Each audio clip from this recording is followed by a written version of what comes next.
Hello मेरे प्यारे साथियों, कैसे हैं आप सब। मैं नाजिम खान एक बार फिर से मैं आप सभी का स्वागत करता हूं आपके अपने यूट्यूब चैनल नौकरी 24 पर।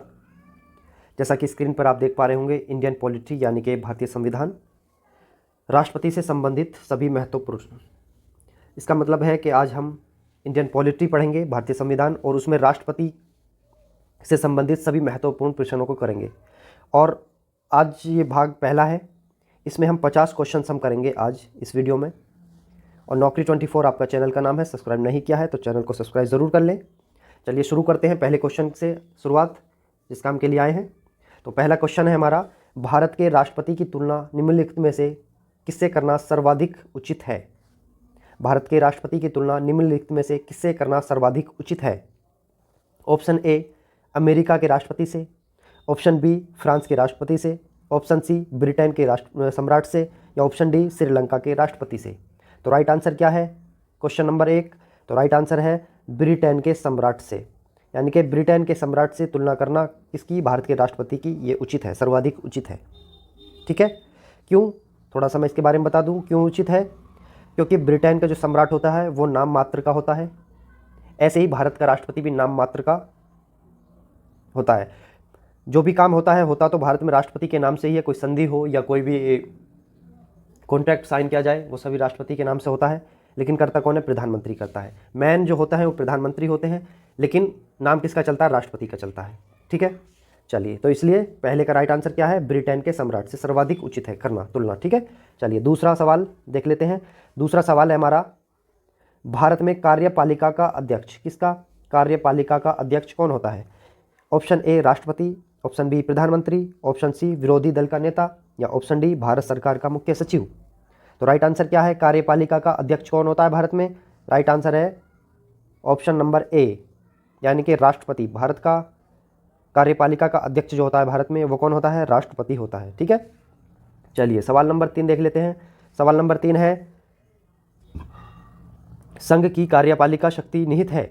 संघ की कार्यपालिका शक्ति निहित है किसमें है। ऑप्शन ए प्रधानमंत्री में, ऑप्शन बी राष्ट्रपति में, ऑप्शन सी मंत्रिपरिषद में, या ऑप्शन डी सांसद में। राइट आंसर क्या है सवाल नंबर 3 का। सवाल नंबर 3 का राइट आंसर क्या है, राइट आंसर बताएं। तो सवाल नंबर 3 का राइट आंसर है राष्ट्रपति, यानी कि संघ की जो कार्यपालिका शक्ति है वो किस में निहित है, राष्ट्रपति में निहित है। ठीक है, चलिए क्वेश्चन नंबर 4 देख लेते हैं। सवाल नंबर 4 स्क्रीन पर आ चुका है। क्वेश्चन नंबर 4 है, भारत का राष्ट्रपति, भारत का राष्ट्रपति ऑप्शन नंबर ए राज्य का प्रधान है, या ऑप्शन नंबर बी राज्य का प्रधान नहीं है, या ऑप्शन नंबर सी केवल सरकार का प्रधान है, या ऑप्शन नंबर डी राज्य और सरकार दोनों का प्रधान है। तो 4 नंबर सवाल, क्वेश्चन नंबर 4 का राइट आंसर क्या है, राइट आंसर है राज्य का प्रधान है, राज्य का प्रधान है। ठीक है, भारत का राष्ट्रपति क्या है, राज्य का प्रधान है। और सवाल नंबर 5 देख लेते हैं। क्वेश्चन नंबर 5 है, भारतीय संविधान के अनुसार देश का प्रथम नागरिक कौन होता है। देश का प्रथम नागरिक कौन होता है भारतीय संविधान के अनुसार। ऑप्शन नंबर ए राष्ट्रपति, ऑप्शन नंबर बी लोकसभा अध्यक्ष, ऑप्शन नंबर सी उपराष्ट्रपति, या ऑप्शन नंबर डी प्रधानमंत्री। राइट आंसर बताएं सवाल नंबर 5 का राइट आंसर क्या है। देश का प्रथम नागरिक कौन होता है, राष्ट्रपति होता है, राष्ट्रपति। ठीक है, राष्ट्रपति, राइट आंसर राष्ट्रपति। तो राष्ट्रपति, हम वर्तमान में भारत में के राष्ट्रपति कौन है, श्रीमती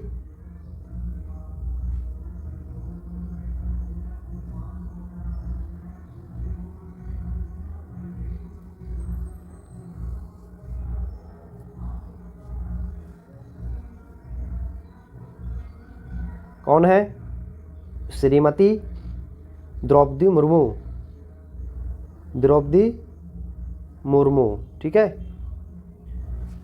द्रौपदी मुर्मू। ठीक है, चलिए ये राष्ट्रपति हैं फिलहाल में। ठीक, चलिए देश का प्रथम नागरिक कौन होता है, राष्ट्रपति होता है। चलिए सेकंड कौन होता है, सेकंड होता है उपराष्ट्रपति, उपराष्ट्रपति। ठीक है, देश का प्रथम नागरिक कौन होता है, राष्ट्रपति। सेकंड कौन होता है, उपराष्ट्रपति। उपराष्ट्रपति कौन है, उपराष्ट्रपति हैं जगदीप धनखड़, जगदीप धनखड़। ठीक है, दूसरा उपराष्ट्रपति होता है। और थर्ड पे कौन आता है, थर्ड पे आता है भारत के प्रधानमंत्री, प्रधानमंत्री।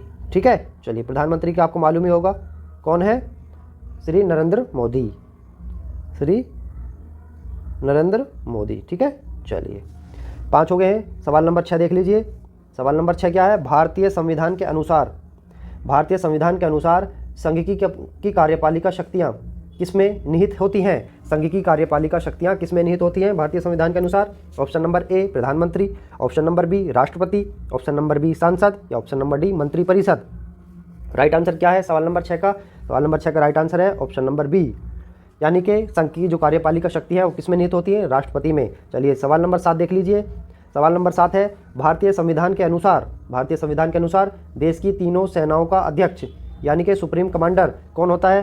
ऑप्शन नंबर ए राष्ट्रपति, ऑप्शन नंबर बी थल सेना अध्यक्ष या ऑप्शन नंबर सी उपराष्ट्रपति या option number D field marshal. तो राइट आंसर क्या है? तीनों सेनाओं का अध्यक्ष कौन होता है भारत में? कौन होता है? राष्ट्रपति होते हैं। ठीक है, राष्ट्रपति होते हैं। चलिए सवाल नंबर 8 देख लेते हैं। सवाल नंबर 8 है भारत का राष्ट्रपति होता है ऑप्शन नंबर ए भारत का वास्तविक शासक या ऑप्शन नंबर बी राज्य और सरकार का अध्यक्ष या ऑप्शन नंबर सी राज्य का संवैधानिक अध्यक्ष या ऑप्शन नंबर डी बहुमत दल का नेता। कौन होता है भारत का राष्ट्रपति? क्या होता है? राइट आंसर बताएं 8 का राइट आंसर क्या है? राइट आंसर है राज्य का संवैधानिक अध्यक्ष। राज्य, यहाँ राज्य का मतलब देश से है। ठीक है, राज्य का मतलब किससे है? देश से है, इंटरनेशनल लेवल की बात है। ठीक है, भारत का राष्ट्रपति जो होता है वो राज्य का संवैधानिक अध्यक्ष होता है। ठीक, बहुमत दल का नेता कौन होता है? बहुमत दल का नेता कौन होता है? प्रधानमंत्री। ठीक है, जिसकी लोकसभा में बहुमत होगा उसका नेता प्रधानमंत्री होता है, बहुमत दल का नेता। ठीक, क्वेश्चन नंबर 9 देख लीजिए। सवाल नंबर 9 भारतीय सशस्त्र सेनाओं का सर्वोच्च कमांडर कौन होता है? सशस्त्र सेनाओं का सर्वोच्च कमांडर कौन होता है? ऑप्शन नंबर ए राष्ट्रपति, ऑप्शन नंबर बी प्रधानमंत्री या ऑप्शन नंबर सी रक्षा मंत्री या ऑप्शन नंबर डी सबसे लंबे समय तक सेवारत सेना अध्यक्ष। 9 का राइट आंसर क्या है? राष्ट्रपति। मैं पिछले क्वेश्चन में भी करा के आया हूँ, तीनों सेनाओं का अध्यक्ष कौन होता है? राष्ट्रपति। यहाँ भी बोला सशस्त्र सेनाओं का सर्वोच्च कमांडर कौन होता है? राष्ट्रपति होता है। क्वेश्चन नंबर 10 देख लीजिए।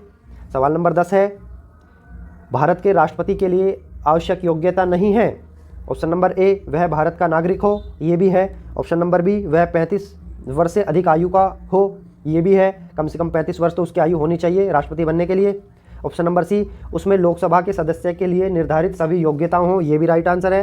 ठीक है, या ऑप्शन नंबर डी वह संसद के किसी सदन का सदस्य हो, नहीं ये गलत है। तो राइट आंसर क्या है? ऑप्शन नंबर डी, यानी कि जो भारत का राष्ट्रपति बनेगा वो किसी भी सदन का सदस्य नहीं होना चाहिए और जो बनेगा उसको कम से कम 35 वर्ष आयु उसकी हो चुकी हो। ठीक है, 35 वर्ष से ज़्यादा को भारत का नागरिक हो और उसमें लोकसभा का सदस्य बनने के गुण हो, सभी गुण हो। ठीक है, वो भारत का राष्ट्रपति बनाया जाएगा। ठीक है, चलिए सवाल नंबर 11 देख लीजिए। सवाल नंबर 11 है भारत के राष्ट्रपति निर्वाचित होने के पात्र बनने के लिए किसी व्यक्ति की आयु पूर्ण होनी चाहिए। पिछले सवाल में कराइए। तो राइट आंसर क्या है? ऑप्शन नंबर ए 21 वर्ष, ऑप्शन नंबर बी 25 वर्ष, ऑप्शन नंबर सी 30 वर्ष या ऑप्शन नंबर डी 35 वर्ष। क्या राइट आंसर है? राइट आंसर है 35 वर्ष। क्या है राइट आंसर? 35 वर्ष। 11 का क्या है राइट आंसर? 35 वर्ष। चलिए, ये तो राष्ट्रपति की होगी। लोकसभा सदस्य बताएं, राज्यसभा सदस्य की बताएं, ठीक है, और विधानसभा सदस्य की बताएं, और MLC member of legislative council के सदस्य की आयु बताएं कितनी है। लोकसभा सदस्य का आयु कितनी होती है? 25 वर्ष होती है। राज्यसभा की कितनी होती है?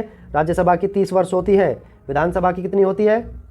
विधानसभा यानी कि विधायक की 25 वर्ष होती है। और एमएलसी जो बनते हैं यानी कि विधान परिषद वाले कितनी होती है? 30 वर्ष उनकी न्यूनतम आयु होती है। ठीक है, चलिए याद रखना। सवाल नंबर 11 हो चुके हैं। 12वां देखिए, सवाल नंबर 12 क्या है? सवाल नंबर 12 है राष्ट्रपति पद के उम्मीदवार के लिए अधिकतम आयु कितनी होनी चाहिए। देखो न्यूनतम पूछी थी 35 वर्ष होनी चाहिए, अधिकतम की पूछा इसमें। ठीक है, ऑप्शन नंबर ए 65 वर्ष, ऑप्शन नंबर बी 30 वर्ष, ऑप्शन नंबर सी 75 वर्ष या ऑप्शन नंबर बी, या ऑप्शन ये गलत हो गए हैं, इसको बी सी और ये डी। ठीक है, इसको हम डी कर लेते हैं और ये ई। ठीक है, चलिए तो ऑप्शन नंबर ए क्या है? 65 वर्ष, ऑप्शन नंबर बी 30 वर्ष, ऑप्शन नंबर सी 75 वर्ष या ऑप्शन नंबर डी 70 वर्ष या ऑप्शन नंबर ई कोई आयु सीमा नहीं। ठीक है, चलिए अधिकतम आयु क्या होनी चाहिए राष्ट्रपति उम्मीदवार के लिए? तो राइट आंसर ऑप्शन नंबर ई, यानी कि अधिकतम कोई आयु नहीं है।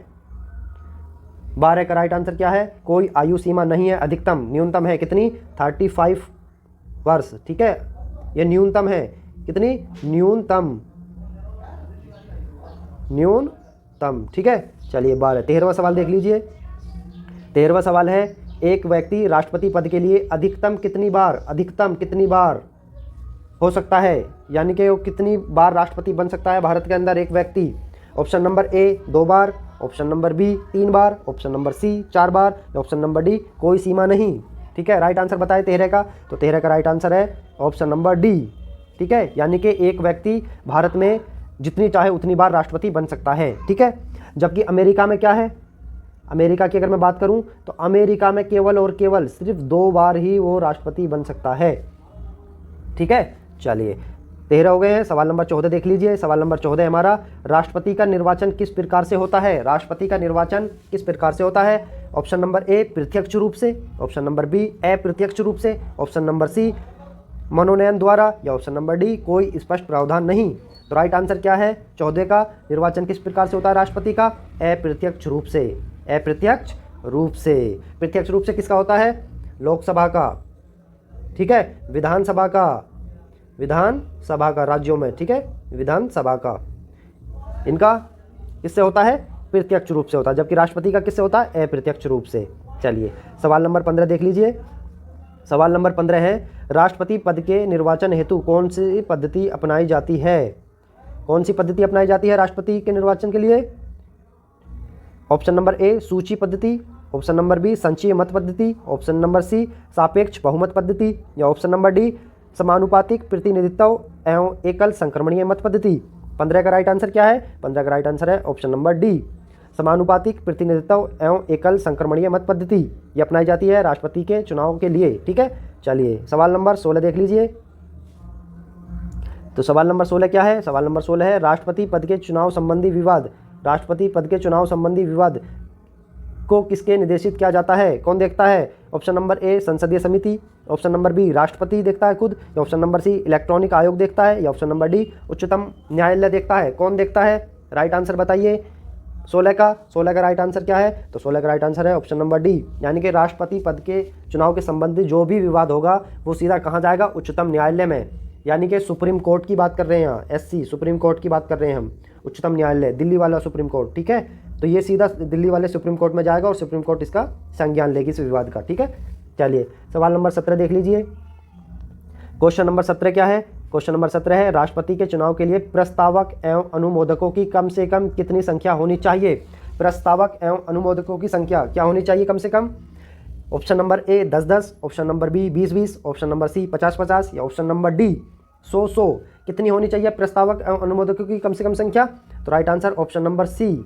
ठीक है, 50-50 होनी चाहिए। ये कब से हुई थी? ये हुई थी 1974 से, 1974 से हुई थी ये राष्ट्रपति के लिए। ठीक है, 1974 से। तो 1974 में कौन थे राष्ट्रपति? कौन बने थे 1974 में? क्या आपको पता है? फखरुद्दीन अली अहमद बने थे। कौन बने थे? फखरुद्दीन अली अहमद। ठीक है, क्योंकि हुआ क्यों था? ये इसलिए हुआ था कि उस समय भारत के बहुत से नागरिकों ने राष्ट्रपति चुनाव के लिए अपना आवेदन दिया, यानी कि बहुत संख्या में आवेदन पहुंचे। तो उससे निपटने के लिए कि इतनी संख्या में आवेदन आ रहे हैं तो चुनाव कैसे होगा, है ना, बहुत सी कठिनाई का सामना करना पड़ा था। इसलिए इन्होंने प्रस्तावक और अनुमोदकों की संख्या डाल दी कि इतने 50 आपके पास प्रस्तावक होने चाहिए और 50 ही आपके पास अनुमोदक होने चाहिए, तब आप राष्ट्रपति चुनाव के लिए अपना आवेदन देंगे। ठीक है, 1974 में कौन थे राष्ट्रपति? फखरुद्दीन अली अहमद 1974 में। ठीक है, चलिए किन को हराया था इन्होंने, क्या आपको पता है? त्रिदेव चौधरी थे। कौन थे? त्रिदेव चौधरी। इनको हरा के फखरुद्दीन अली अहमद राष्ट्रपति बने थे। ठीक है, 1974 में। चलिए सवाल नंबर 18 देख लीजिए। सवाल नंबर 18 है हमारा, भारत का राष्ट्रपति निर्वाचित होने के लिए निम्नलिखित में से कौन सी बात अयोग्य मानी जाएगी? भारत का राष्ट्रपति निर्वाचित होने के लिए कौन सी बात अयोग्यता मानी जाएगी? ठीक है, नंबर 1 ऑप्शन नंबर ए भारत का नागरिक हो, यह नहीं मानी जाएगी, यानी कि ये राइट आंसर है, ये राइट है, ये नहीं मानी जाएगी। ऑप्शन नंबर बी 35 वर्ष की आयु पूर्ण कर चुका हो, ये भी नहीं मानी जाएगी, ये भी सही है। ऑप्शन नंबर सी लोकसभा का सदस्य निर्वाचित होने के लिए आहरित हो, तो ये भी सही है, ये भी नहीं मानी जाएगी। ठीक है, ऑप्शन नंबर डी कोई लाभ का पद ग्रहण किए हुए, यही आपका राइट आंसर है, क्योंकि कोई भी आप सरकारी किसी भी सीट पे बैठे, आप राष्ट्रपति के लिए हो या फिर आप किसी भी लोकसभा के लिए हो, राज्यसभा के लिए हो, या किसी भी सरकारी आप संस्था से आप जुड़े हुए हैं, सरकार यानी कि जहाँ भी सरकार नाम आ गया, गवर्नमेंट नाम आ गया, उसमें आप किसी भी लाभ के पद पर ना हो, ये शर्त इसमें होती है। तो राइट आंसर क्या है, कोई भी लाभ का पद ग्रहण किए हुए हो तो वो अयोग्यता मानी जाएगी राष्ट्रपति चुनाव के लिए, यानी कि वो कोई सरकारी नौकरी नहीं कर सकता, ठीक है, सरकार से कुछ किसी भी विभाग में सरकार के में नहीं हो सकता, या कुछ और बहुत सी ऐसी शर्तें हैं, जब हम डीपली पढ़ेंगे इसको तब हम समझेंगे, ठीक है। फिलहाल ये देख लीजिए कि राष्ट्रपति चुनाव के लिए लाभ का पद ग्रहण ना किए हुए हो, ठीक है। 19वां सवाल है, भारत में राष्ट्रपति का चुनाव किया जाता है। ऑप्शन नंबर ए प्रत्यक्ष रूप से, ऑप्शन नंबर ए प्रत्यक्ष निर्वाचन द्वारा, ऑप्शन नंबर बी एकल हस्तांतरीय मत पद्धति द्वारा, ऑप्शन नंबर सी अनुपातिक मत प्रणाली द्वारा, ऑप्शन नंबर डी खुला बैलेट प्रणाली द्वारा। तो राइट आंसर क्या है 19वें सवाल का राइट आंसर? 19वें सवाल का राइट आंसर है ऑप्शन नंबर बी, एकल हस्तांतरीय मत पद्धति द्वारा राष्ट्रपति का चुनाव किया जाता है, ठीक है। चलिए सवाल नंबर 20 देख लीजिए। सवाल नंबर 20 है, राष्ट्रपति पद का चुनाव संचालित किया जाता है। राष्ट्रपति पद का चुनाव संचालित किया जाता है। सवाल नंबर 20 ऑप्शन नंबर ए है लोकसभा अध्यक्ष द्वारा, ऑप्शन नंबर बी निर्वाचन आयोग द्वारा, ऑप्शन नंबर सी सॉरी ये ऑप्शन नंबर बी है तो ये ऑप्शन नंबर सी प्रधानमंत्री द्वारा, या ऑप्शन नंबर डी संसदीय मामलों के मंत्री द्वारा। 20 का राइट आंसर बताइए। 20 का राइट आंसर क्या है? ऑप्शन नंबर बी निर्वाचन आयोग द्वारा राष्ट्रपति पद का जो चुनाव कराया जाता है निर्वाचन आयोग के द्वारा कराया जाता है, ठीक है। चलिए 20 सवाल हो चुके हैं। सवाल नंबर 21 देख लीजिए। सवाल नंबर 21 है, भारत में किसके चुनाव में अनुपातिक प्रतिनिधित्व चुनाव प्रणाली अपनाई जाती है, ठीक है। ऑप्शन नंबर ए राज्यसभा सदस्य, option number B Vidhan Parishad सदस्य, ऑप्शन नंबर सी उपराष्ट्रपति, ऑप्शन नंबर डी राष्ट्रपति। अनुपातिक प्रतिनिधित्व चुनाव प्रणाली मैंने आपको अभी पिछले सवाल में बताया था किसके लिए अपनाई जाती है? राष्ट्रपति के लिए अपनाई जाती है, ठीक है। चुनाव कैसा होता है? अप्रत्यक्ष रूप से, अप्रत्यक्ष रूप से चुनाव इसका होता है, किसका? राष्ट्रपति का, ठीक। चलिए सवाल नंबर 22 देख लीजिए। सवाल नंबर 22 है, राष्ट्रपति चुनाव संबंधी मामले किसके पास भेजे जाते हैं? राष्ट्रपति चुनाव संबंधी मामले किसके पास भेजे जाते हैं? ऑप्शन नंबर ए संसद, ऑप्शन नंबर बी उपराष्ट्रपति, ऑप्शन नंबर सी चुनाव आयोग, ऑप्शन नंबर डी उच्चतम न्यायालय। ऐसा ही सवाल हम पीछे कर चुके हैं। तो जो चुनाव राष्ट्रपति के चुनाव में जो भी गड़बड़ होती है, जो भी कोई समस्या आती है, उसका समाधान, उसका निपटारा कौन करता है? उच्चतम न्यायालय करता है। यानी कि राष्ट्रपति चुनाव संबंधी मामले कहाँ जाएंगे? सुप्रीम कोर्ट में जाएंगे, ठीक है। 22 हो गए। 23वां सवाल देख लीजिए। सवाल नंबर 23 किस अनुच्छेद के तहत राष्ट्रपति तथा उपराष्ट्रपति के निर्वाचन से संबंधित दिन का निर्णय उच्चतम न्यायालय द्वारा करने का प्रावधान संविधान में किया गया है, ठीक है। किस अनुच्छेद के तहत राष्ट्रपति तथा उपराष्ट्रपति के निर्वाचन से संबंधित दिन का निर्णय उच्चतम न्यायालय द्वारा करने का प्रावधान किया गया है? तो अनुच्छेद कौन से हैं? ऑप्शन नंबर ए अनुच्छेद 55, ऑप्शन नंबर बी अनुच्छेद 68, ऑप्शन नंबर सी अनुच्छेद 69 69, ऑप्शन नंबर डी अनुच्छेद 71। राइट आंसर 23 का क्या है? 23 का राइट आंसर है ऑप्शन नंबर डी, यानी कि 71 71 राष्ट्रपति चुनाव संबंधी निर्णय उच्चतम न्यायालय करेगा अनुच्छेद 71 के तहत, ठीक है। चलिए सवाल नंबर 24, क्वेश्चन नंबर 24, राष्ट्रपति पद के उम्मीदवारों को चुनाव प्रचार हेतु कितना समय मिलता है? अब जब चुनाव लड़ेंगे तो चुनाव का प्रचार भी करेंगे, तो उसमें कितना समय दिया जाता है? ऑप्शन नंबर ए 1 माह, ऑप्शन नंबर बी 2 सप्ताह, ऑप्शन नंबर सी 1 सप्ताह, ऑप्शन नंबर डी 3 सप्ताह। 24वां सवाल, राइट आंसर क्या है? ऑप्शन नंबर बी, यानी कि 2 सप्ताह। 2 सप्ताह सिर्फ 14 दिन का समय दिया जाता है चुनाव प्रचार के लिए, ठीक है। 14 दिन का समय चुनाव प्रचार के लिए दिया जाता है, ठीक है। चलिए 24 सवाल हो चुके हैं। सवाल नंबर 25 देख लेते हैं। उससे पहले मैं आपसे एक रिक्वेस्ट करूंगा कि अगर आप हमारे चैनल पर नए हैं तो हमारा चैनल का नाम है नौकरी 24 सब्सक्राइब नहीं किया है तो मेहरबानी करके सब्सक्राइब ज़रूर करें, ठीक है। चलिए ये वीडियोज़ किसी भी एग्ज़ाम में आने वाला जो भी कोई एग्ज़ाम है, या मध्य प्रदेश पुलिस कांस्टेबल का हो, या उत्तर प्रदेश पुलिस कांस्टेबल का हो, या दिल्ली पुलिस कांस्टेबल का हो, ठीक है, सभी के लिए बहुत इंपॉर्टेंट है। क्वेश्चन नंबर 25 देख लीजिए। भारत के राष्ट्रपति का चुनाव कितने वर्षों के लिए होता है? भारत के राष्ट्रपति का चुनाव कितने वर्षों के लिए होता है? ऑप्शन नंबर ए 6 वर्ष, ऑप्शन नंबर बी 5 वर्ष, ऑप्शन नंबर सी 3 वर्ष, या ऑप्शन नंबर डी कितने वर्ष के लिए होता है? 4 वर्ष, ठीक है। मतलब ऑप्शन नंबर डी 4 वर्ष। तो कितने वर्ष के लिए होता है? 25 का राइट आंसर क्या है? ऑप्शन नंबर बी 5 वर्ष के लिए होता है। राष्ट्रपति का चुनाव कितने वर्ष के लिए होता है? 5 वर्ष के लिए होता है। अब कब होगा? पिछली बार कब हुआ था? 2022 में हुआ था। 2022 में हुआ था। अब कब होगा? 5 वर्ष के बाद, यानी कि कब? 2027 में चुनाव होगा। वर्तमान में कौन है? द्रौपदी मुर्मू राष्ट्रपति हैं, ठीक है। चलिए 26वां सवाल देख लीजिए। 26वां सवाल है, किस अनुच्छेद के तहत राष्ट्रपति अपने पद ग्रहण करने की तिथि से 5 वर्ष की अवधि तक, अभी मैंने बताया था कि 5 वर्ष के लिए चुनाव होता है, अवधि तक अपने पद पर बना रहता है, इसमें भी दे दिया है 5 वर्ष। ठीक है, चलिए किस अनुच्छेद के तहत है, तो अनुच्छेद 1 मतलब ऑप्शन 1 अनुच्छेद 54, ऑप्शन नंबर बी अनुच्छेद 56, ऑप्शन नंबर सी अनुच्छेद 57 या ऑप्शन नंबर डी अनुच्छेद 58। 26 का राइट आंसर बताइए। 26 का राइट आंसर क्या है? समय अवधि, राष्ट्रपति की मैं बात करता हूँ समय अवधि की, तो समय अवधि किस में है? अनुच्छेद 56 में समय अवधि, समय अवधि। ठीक है, अनुच्छेद 56 में समय अवधि दी गई है। ठीक है, चलिए 27वां सवाल देख लीजिए।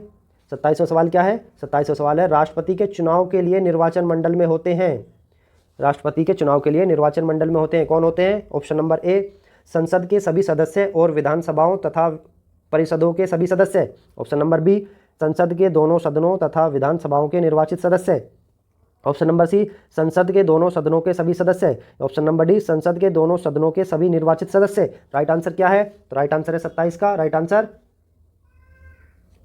ऑप्शन नंबर बी संसद के दोनों सदनों तथा विधानसभाओं के निर्वाचित सदस्य। ठीक है, कौन से? निर्वाचित सदस्य, मनोमित नहीं माने जाते इसमें, जो मनोमित होते हैं ना 12 मनोमित, ठीक है, वो नहीं काउंट किए जाते। प्लस इसमें दिल्ली और पांडुचेरी के विधानसभाओं के जो सदस्य हैं निर्वाचित, उसमें मनोमित नहीं निर्वाचित, ठीक है, वो भी शामिल होते हैं।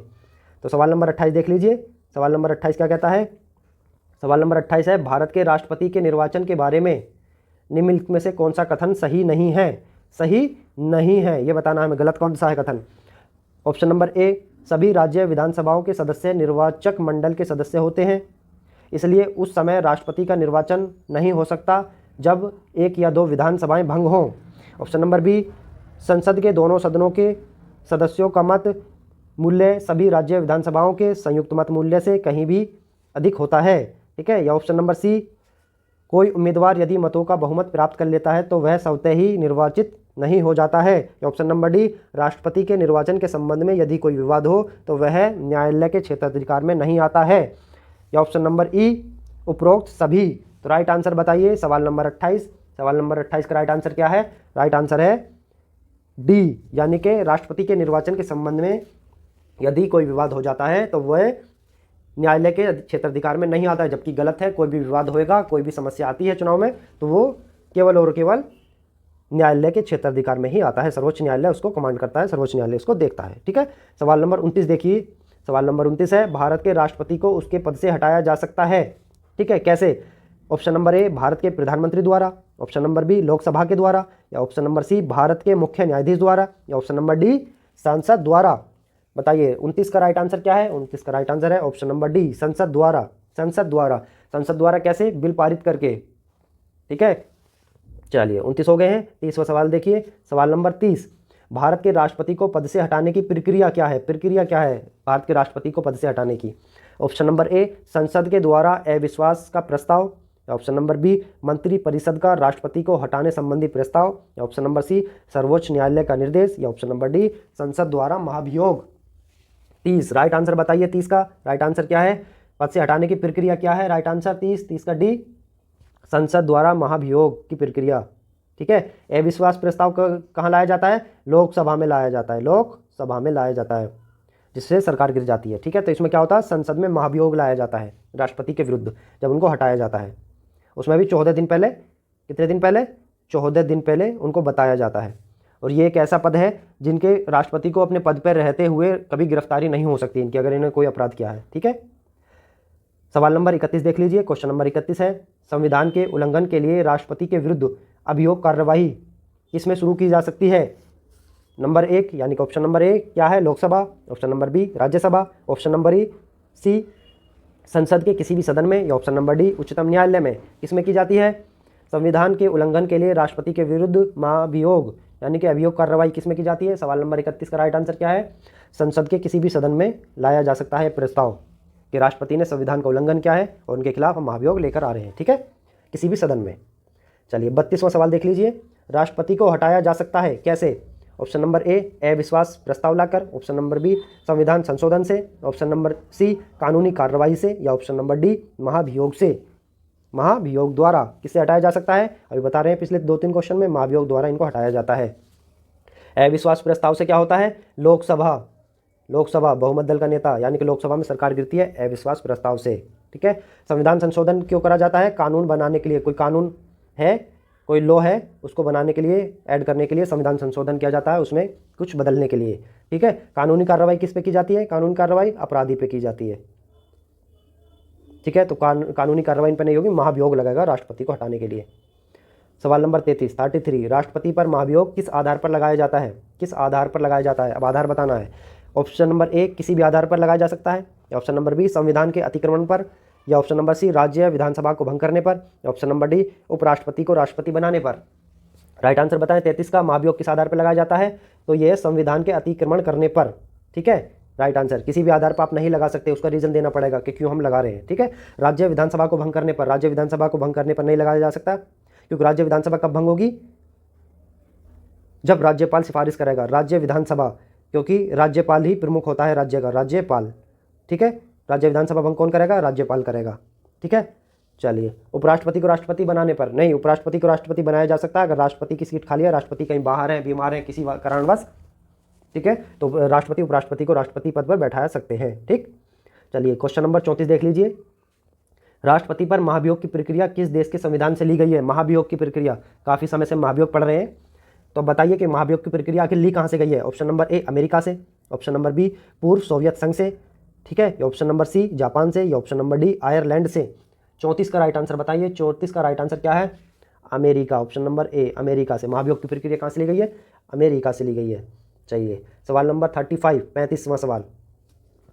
भारतीय राष्ट्रपति को किस परिस्थिति में अपने पद से त्यागपत्र देना पड़ता है? किस परिस्थिति में देना पड़ता है ये बताना है। ऑप्शन नंबर ए महाभियोग लगने पर, ऑप्शन नंबर बी रिश्वत लेने पर, ऑप्शन नंबर सी प्रधानमंत्री के कहने पर, ऑप्शन नंबर डी संसद में वक्तव्य न देने पर। ठीक है। वक्तव्य मतलब भाषण ना देने पर, भाषण ना देने पर। ठीक है। इस आधार पर राइट आंसर बताना है 35 का। 35 का राइट आंसर क्या है? ऑप्शन नंबर ए महाभियोग लगने पर अपने पद से त्यागपत्र देना पड़ता है राष्ट्रपति को। ठीक है। सवाल नंबर 36 यानी कि 36वां सवाल देख लीजिए। 36वां सवाल क्या है? 36वां सवाल है, कार्यकाल पूर्ण होने से पहले भारत के राष्ट्रपति को उनके पद से कार्यकाल पूरे होने से पहले भारत के राष्ट्रपति को उनके पद सकता है। ऑप्शन ए प्रधानमंत्री, ऑप्शन बी राष्ट्रपति, ऑप्शन नंबर सी सर्वोच्च न्यायालय के मुख्य न्यायाधीश, ऑप्शन नंबर डी प्रधानमंत्री।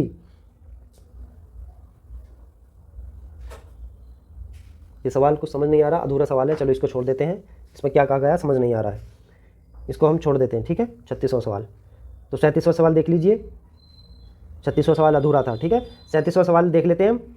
37वां सवाल है, राष्ट्रपति पर महाभियोग का आरोप एक संकल्प के रूप में संसद के किसी भी सदन में लाया जा सकता है। यह कम से कम कितने दिन की लिखित सूचना के बाद प्रस्तुत किया जाना चाहिए? मैंने अभी आपको बताया था थोड़ी देर पहले। ठीक है।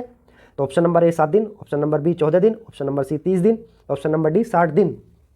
तो राष्ट्रपति पर अगर हम महाभियोग की प्रक्रिया चलाते हैं, महाभियोग चलाते हैं राष्ट्रपति पर, तो किसी भी सदन में इसको लाया जा सकता है। उससे कितने दिन पहले राष्ट्रपति को सूचना देनी पड़ेगी? कितने दिन पहले? 14 दिन पहले, यानी कि option number B right answer है। 37 का राइट आंसर 14 दिन। ठीक है। सवाल नंबर 38 देख लीजिए। सवाल नंबर 38 क्या है? संसद में राष्ट्रपति के विरुद्ध महाभियोग प्रस्ताव पास करने के लिए कितने सदस्यों का समर्थक चाहिए? समर्थन कितने का चाहिए महाभियोग लाने के लिए राष्ट्रपति पे? ऑप्शन नंबर ए संसद में उपस्थित और मतदान करने वाले कम से कम 2/3 सदस्य, ऑप्शन नंबर बी सदन के कुल सदस्यों में से कम 2/3 सदस्य, या ऑप्शन नंबर सी सदन के कुल सदस्यों में से बहुसंख्यक सदस्य, या ऑप्शन नंबर डी सदन के विशेष बहुमत। 38 का राइट आंसर क्या है? संसद के कुल सदस्यों में से कम 2/3 सदस्य, संसद के कुल सदस्यों में से कम 2/3 सदस्य, यानी कि right answer option number B. ठीक। 38 का 39वां सवाल देख लीजिए। चलिए, 39वां सवाल क्या कहता है? भारत के राष्ट्रपति को कार्य अवधि की समाप्ति से पूर्व भी पद से हटाया जा सकता है। ठीक है, बिल्कुल सही बात है। उसका कार्यकाल पूरा नहीं हुआ लेकिन उससे पहले भी हटाया जा सकता है। कैसे हटाएंगे? ऑप्शन नंबर ए सत्ताधारी राजनीतिक दल द्वारा, या ऑप्शन नंबर बी प्रधानमंत्री द्वारा, या ऑप्शन नंबर सी महाभियोग द्वारा, या ऑप्शन नंबर डी न्यायालय में ट्रायल द्वारा। कैसे हटाएंगे? महाभियोग द्वारा हटाएंगे। महाभियोग की प्रक्रिया चलाई जाएगी। ठीक है, महाभियोग की प्रक्रिया। 39वां सवाल का राइट आंसर क्या है? ऑप्शन नंबर सी। 40वां सवाल देख लीजिए। 40वां सवाल स्क्रीन पर आ चुका है। क्या है? किसी व्यक्ति के राष्ट्रपति के रूप में चुनाव को अवैध घोषित किए जाने की स्थिति में उनके द्वारा अपना चुनाव अवैध घोषित किए जाने के पूर्व के कृत्यों की क्या संवैधानिकता होगी। ठीक है, तो ऑप्शन नंबर ए, यह कृत्य अविधा मान्य होंगे, या ऑप्शन नंबर बी, यह कृत्य विधि मान्य होंगे, या ऑप्शन नंबर सी, उन कृत्यों की पुष्टि उनके उत्तराधिकारी द्वारा की जानी आवश्यक है, या ऑप्शन नंबर डी, उपरोक्त में से कोई नहीं। 40 का राइट आंसर क्या है? 40 का राइट आंसर है ऑप्शन नंबर बी, यह कृत्य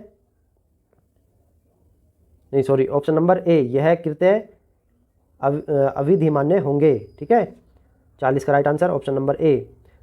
तो 41वां सवाल देख लीजिए। 41वां सवाल बड़ा सवाल है, क्या है इसको पढ़ते हैं। भारत के राष्ट्रपति को महाभियोग द्वारा हटाया जा सकता है, किंतु महाभियोग की प्रक्रिया को दोषपूर्ण कहकर आलोचना की जाती है। प्रक्रिया में कौन सा दोष नहीं है? तो ऑप्शन नंबर ए है, राष्ट्रपति के निर्वाचन में राज्य विधानसभा के सदस्य भाग लेते हैं, किंतु महाभियोग प्रक्रिया में उन्हें किसी भी प्रकार का अवसर नहीं दिया जाता है।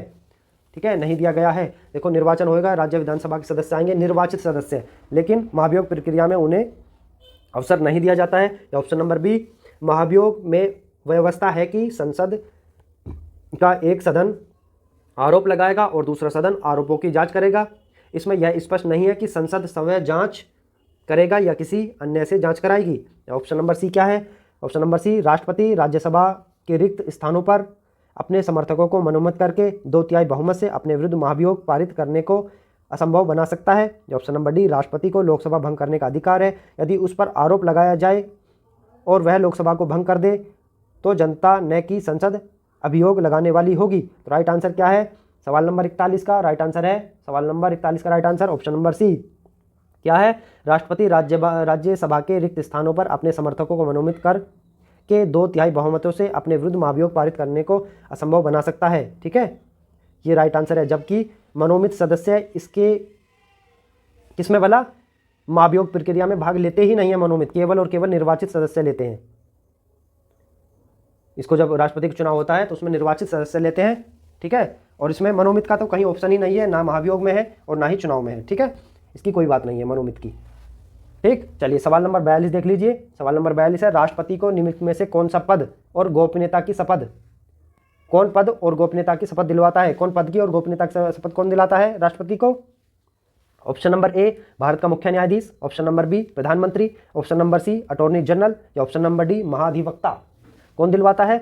तो भारत का मुख्य न्यायाधीश राष्ट्रपति को शपथ दिलाता है। 42 का राइट आंसर क्या है? ऑप्शन नंबर ए, शपथ कौन दिलाता है? भारत का मुख्य न्यायाधीश। किसको? राष्ट्रपति को। ठीक, चलिए 43वां सवाल, राष्ट्रपति संविधान के किस अनुच्छेद के तहत भारत के मुख्य न्यायाधीश के समक्ष शपथ ग्रहण करता है? देखिए, शपथ कौन दिलाता है? भारत का मुख्य न्यायाधीश। किसको? राष्ट्रपति को। ये किस आर्टिकल में है? ये इसमें कहा गया है अनुच्छेद 58 में, ऑप्शन नंबर बी अनुच्छेद 60 में, या ऑप्शन नंबर सी अनुच्छेद 66 में, या ऑप्शन नंबर डी अनुच्छेद 70 में। 43 का राइट आंसर क्या है? अनुच्छेद 60, यानी कि 60 के तहत शपथ है, शपथ। ठीक है, शपथ। सवाल नंबर 44 देख लीजिए। प्रश्न 44 आ चुका है आपके सामने। मुख्य न्यायाधीश की अनुपस्थिति में राष्ट्रपति किसके समक्ष शपथ लेता है? ऑप्शन नंबर ए, यानी कि जब मुख्य न्यायाधीश ना हो, अनुपस्थित हो, वो कहीं बाहर गए हों या बीमार हो या किसी भी कारण से वो मुख्य न्यायाधीश उपस्थित ना हो, तो राष्ट्रपति को शपथ कौन दिलाएगा? ऑप्शन नंबर ए, उपराष्ट्रपति, option number B, महान्यायवादी, option number सी, लोकसभा अध्यक्ष, या ऑप्शन नंबर डी, सर्वोच्च न्यायालय का वरिष्ठ न्यायाधीश। कौन दिलाएगा? सर्वोच्च न्यायालय का वरिष्ठ न्यायाधीश उसको शपथ दिलाएगा। किसको? राष्ट्रपति को। 44 का राइट आंसर क्या है? राइट आंसर है ऑप्शन नंबर डी।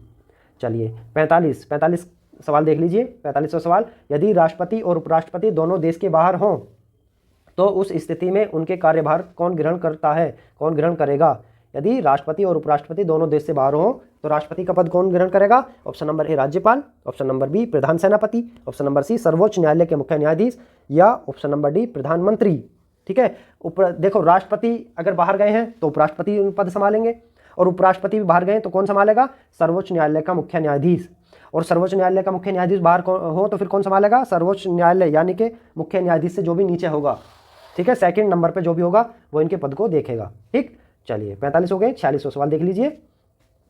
46वां सवाल है हमारा, यदि राष्ट्रपति त्यागपत्र देना चाहें तो वह अपना त्यागपत्र किसको देंगे? किसको संबोधित करेंगे या किसको देंगे? ऑप्शन नंबर ए, भारत के प्रधानमंत्री को देंगे, ऑप्शन नंबर बी, भारत के उपराष्ट्रपति को देंगे, या ऑप्शन नंबर सी, लोकसभा अध्यक्ष को देंगे, या ऑप्शन नंबर डी, भारत के मुख्य न्यायाधीश को देंगे। अपना त्यागपत्र किससे देंगे? 46वां सवाल का राइट आंसर उपराष्ट्रपति को ये अपना त्यागपत्र दे देंगे अगर इनको देना होगा। ठीक है, चलिए 46 हो चुके हैं। 47वां सवाल, जल्दी से चैनल को सब्सक्राइब करें और वीडियो को शेयर जरूर करें, ठीक है। 47वां सवाल, 47वां सवाल है, राष्ट्रपति के त्यागपत्र की अधिसूचना उपराष्ट्रपति किसको देता है? यानी कि जब राष्ट्रपति अपना त्यागपत्र देंगे उपराष्ट्रपति को, तो उपराष्ट्रपति ये सूचना किसको देगा? ऑप्शन नंबर ए प्रधानमंत्री को, ऑप्शन नंबर बी भारत के मुख्य न्यायाधीश को, ऑप्शन नंबर सी लोकसभा अध्यक्ष को, ऑप्शन नंबर डी भारत के महान्यायवादी को। 47 का राइट आंसर क्या है? 47 का राइट आंसर है ऑप्शन नंबर सी लोकसभा अध्यक्ष को यह जानकारी दी जाएगी कि राष्ट्रपति अपना त्यागपत्र दे रहे हैं। कौन देगा? उपराष्ट्रपति देगा, ठीक है, क्योंकि उपराष्ट्रपति को ही त्यागपत्र देते हैं राष्ट्रपति, ठीक। सवाल नंबर 48, सवाल नंबर 48 क्या है? एक ही समय में यदि राष्ट्रपति और उपराष्ट्रपति दोनों का पद रिक्त हो जाए तो राष्ट्रपति के कर्तव्य का निर्वहन कौन करेगा? अभी हमने आपको बताया कौन करता है, भारत का मुख्य न्यायाधीश करता है, भारत का मुख्य न्यायाधीश। अगर राष्ट्रपति भी नहीं है और उपराष्ट्रपति भी नहीं है तो कौन करेगा? भारत का मुख्य न्यायाधीश करेगा, ठीक है। अभी पीछे यही सवाल किया था सेम। सवाल नंबर 49 देखिए बहुत जल्दी, सेकंड लास्ट सवाल है इस वीडियो का, आज की क्लास का सेकंड लास्ट है। 50 क्वेश्चन हम आज इस वीडियो में करेंगे। यदि मृत्यु, त्यागपत्र अथवा हटाए जाने की स्थिति में भारत के राष्ट्रपति का पद रिक्त हो जाए तो उस पद का कार्यभार कौन संभालेगा? यानी कि राष्ट्रपति की मृत्यु हो जाए या राष्ट्रपति त्यागपत्र दे दे या राष्ट्रपति को हटा दिया जाए, तो ऐसी स्थिति में जब राष्ट्रपति की कुर्सी खाली हो, उनका पद खाली हो, तो उस समय भारत के राष्ट्रपति का जो पद रिक्त हो जाए तो उसका कार्यभार कौन संभालेगा? ऑप्शन नंबर ए प्रधानमंत्री उनकी जगह काम करेंगे, ऑप्शन नंबर बी उपराष्ट्रपति, या ऑप्शन नंबर सी भारत का मुख्य न्यायाधीश, या इनमें से कोई नहीं, ऑप्शन नंबर डी इनमें से कोई नहीं। तो कौन करेगा? उपराष्ट्रपति करेगा, ठीक है। अगर राष्ट्रपति नहीं है तो उपराष्ट्रपति इनका कार्यभार संभालेंगे, ठीक। चलिए आज इस वीडियो का अंतिम सवाल 50वां सवाल, ठीक है। चलिए 50वां सवाल क्या कहता है ये देख लीजिए। जब राष्ट्रपति मृत्यु या त्यागपत्र या पदच्युत या अन्य कारणों से अपने कर्तव्यों को निभा नहीं सकते या कर्तव्यों को नहीं निभा सकते तो उपराष्ट्रपति कितने समय तक राष्ट्रपति के रूप में कार्य करता है? देखिए ये भी एक अच्छा सवाल है कि जब राष्ट्रपति की मृत्यु हो जाए या पद से त्यागपत्र दे दे या फिर कहीं बाहर चले जाएं विदेश और पद खाली हो, तो उस समय राष्ट्रपति का जो कार्यभार संभालते हैं वो उपराष्ट्रपति संभालते हैं। क्या ऐसा तो नहीं है कि लंबे समय तक? उसकी भी एक समय सीमा होती है कि कितने समय तक उपराष्ट्रपति राष्ट्रपति का कार्य करेंगे, या अगर उपराष्ट्रपति भी नहीं है तो सुप्रीम कोर्ट के जो मुख्य न्यायाधीश हैं वो कितने समय तक कार्य करेंगे, इन सबका कार्यकाल है, ठीक है। तो कितने समय तक रहेंगे? ऑप्शन नंबर ए 5 वर्ष तक, ऑप्शन नंबर बी 1.5 वर्ष तक, या ऑप्शन नंबर सी 1 वर्ष तक, या ऑप्शन नंबर डी 6 माह तक। 50वां सवाल राइट आंसर क्या है? 6 माह तक। केवल और केवल 6 माह तक ही उपराष्ट्रपति पद को संभाल सकते हैं, और 6 माह के अंदर यानी कि 6 माह तक ही संभालेंगे, तभी उनको चुनाव कराना पड़ेगा राष्ट्रपति का। और अगर बाहर गए हैं तो 6 माह में जाहिर सी बात आ ही जाएंगे, नहीं आएंगे तो बुलाए जाएंगे, लेकिन 6 माह से ज़्यादा उपराष्ट्रपति इनके पद पर नहीं रह सकते, ठीक है। चलिए एक छोटी सी बात बता देता हूँ, चलिए अगली वीडियो में इस बात करेंगे, वीडियो लंबा हो गया है, ठीक है। चलिए तो कैसी लगी वीडियो यह हमें कमेंट बॉक्स में ज़रूर बताएं। किस में बताना है? कमेंट बॉक्स में बताना है हमें, ठीक है, कि वीडियो आपको कैसी लगी। चैनल को सब्सक्राइब जरूर करें। क्या करना है? चैनल को सब्सक्राइब जरूर करना। चैनल का नाम क्या है? नौकरी 24 चैनल का नाम है। इसको लाइक भी कर ले वीडियो को, ठीक है, और शेयर भी ज़रूर करें, ठीक है। चलिए मिलते हैं अगली वीडियो में, तब तक के लिए अपना ख्याल रखें। जय हिंद, जय भारत।